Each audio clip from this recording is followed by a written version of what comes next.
Good morning students. आज हम लोग पढ़ने जा रहे हैं डिस्ट्रीब्यूशन ऑफ रेनफॉल कि नॉर्थ अमेरिका में रेनफॉल्स का डिस्ट्रीब्यूशन किस प्रकार से हुआ। The continent receives most of its rainfall during summer. Summer के समय पे ज़्यादातर रेनफॉल किस कंटिनेंट में होती है। There are 3 western regions which get heavy rainfall. 3 western regions हैं जहाँ पे ज़्यादा रेनफॉल होती है। कौन कौन से हैं वो? In the inlands due to the effect of trade winds. Inlands में ट्रेड विंड्स जो होती हैं, ट्रेड विंड्स के कारण इनलैंड्स में सबसे ज़्यादा रेन होती है, हैवी रेनफॉल होती है। Central America and south east Asia या साउथ ईस्ट एरिया जो है, अमेरिका का जो साउथ ईस्ट एरिया है, due to the closeness of Gulf Stream के बहुत नज़दीक होने के कारण वहाँ भी बहुत ज़्यादा रेनफॉल होती है। Due to the westerly winds, और तीसरे की अगर हम लोग बात करें, due to the westerly winds on the western course of British Columbia. British Columbia के वेस्टर्न कोर्स में जो वेस्टर्ली विंड्स चलती हैं उसके कारण हैवी रेनफॉल होती है।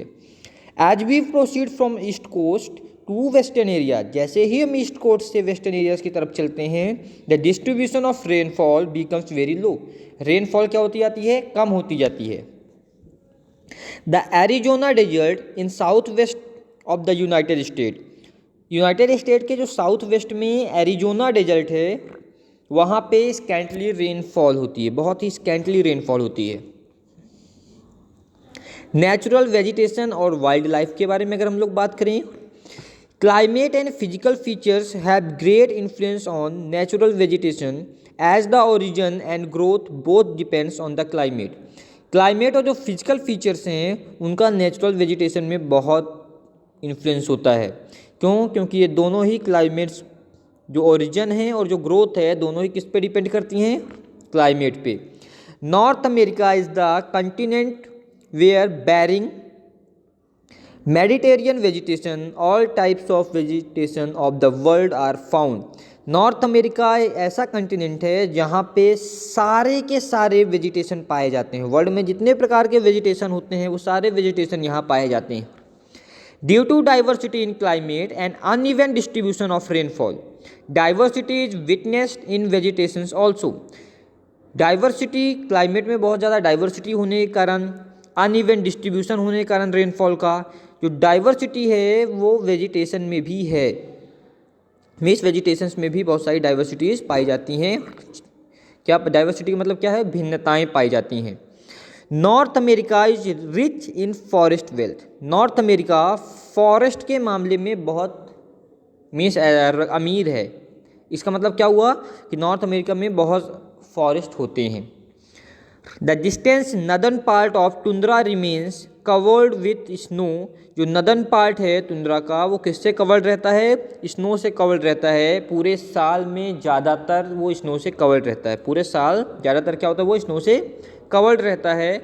Only for a few weeks there is a mild summer. और कुछ ही हफ्तों के लिए वहाँ पे थोड़ा गर्मी होती है। Mostly the land is covered under snow so big trees can not grow. Mostly क्या होती है? जो लैंड है वो स्नो से ढकी हुई होती है, बर्फ़ से ढकी हुई होती है। इस कारण से वहाँ बड़े पेड़ नहीं होते हैं, बढ़ नहीं पाते हैं। The tundra vegetation, which includes mosses, lichens, small shrubs, some flowers-bearing plants, and a few varieties of grass and grow here.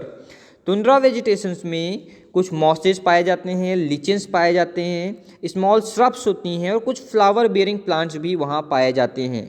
और सबसे इम्पॉर्टेंट बात, यहाँ ग्रासेस की बहुत सारी वैरायटीज़ भी पाई जाती हैं।